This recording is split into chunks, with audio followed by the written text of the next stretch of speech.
शास्त्रज्ञांच्या आलेल्या प्राथमिक अहवालानुसार तुळस काजरमळी येथील एका घराला तर पलतड येथील 4 घरांना धोका असून याबाबत जिल्हाधिकारी यांच्याशी चर्चा करून लवकरात लवकर योग्य तो निर्णय घेण्यात येईल व ज्यांना कायमस्वरूपी स्थलांतरणाची आवश्यकता आहे त्यांना स्थलांतरित करण्यात येईल।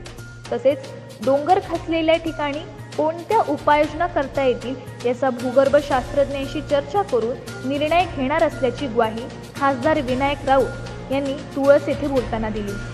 खासदार विनायक राऊत यांनी आज सर्वप्रथम तुळस येथे आपत्तीग्रस्तांची भेट घेतली।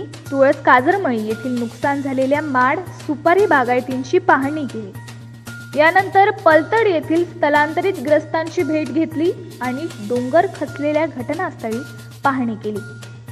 यानंतर खासदार राऊत यांनी शिरोडा आरवली आपत्तीग्रस्तांची भेट घेतली। यावेळी आपत्तीग्रस्तांनी खासदार राऊत यांच्या पुढे आपल्या व्यथा मांडल्या।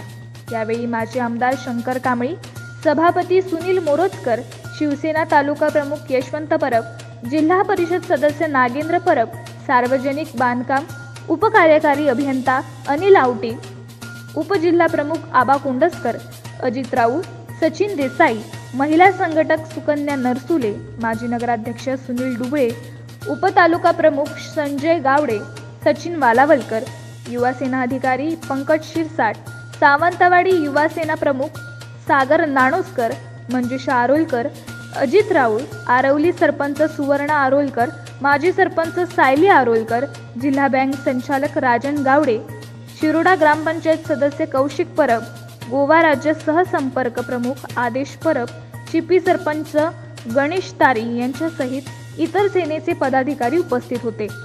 यानंतर खासदार राऊत यांनी चिपी येथील आपत्तीग्रस्तांच्या भेटी घेतल्या।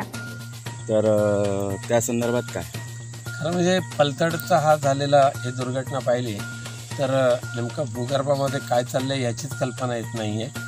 अनेक ठिकाणी असे प्रकार होत आहेत पण ते सगळ्यामध्ये एक सूत्रता नाही आहे, वेगवेगळ्या ठिकाणी आहे। पलतडमध्ये संपूर्ण भूमीवरती आलेली आहे, शिरशिंगेमध्ये ती खाली गेलेली आहे, कोलजरमध्ये झोळंबेमध्ये ती वाहून गेलेली आहे, असनियामध्ये आणखी वेगळा प्रकार झाला, सरमळला वेगळा प्रकार झालेला आहे। त्या संपूर्ण कोकणामध्ये अशा पद्धतीने भूगर्भामध्ये चाललेले जे काय बदल आहेत त्याचा अभ्यास करण्यासाठी वरिष्ठ स्तरावर आम्ही तशा पद्धतीची मागणी केलेली आहे आणि लवकरच भूगर्भ शास्त्रज्ञ येतील आणि त्याचा योग्य तो अभ्यास करतील। परंतु तात्पुरतं या पलतडमध्ये असणारी जी 40 घरं आहेत त्या 40पैकी 4 घरं जर सोडली तर बाकीच्या घरांना तसा धोका नाही आहे। त्यामुळे त्यांच्या घरात ते गणेशोत्सव चांगल्या पद्धतीने साजरा करू शकतील।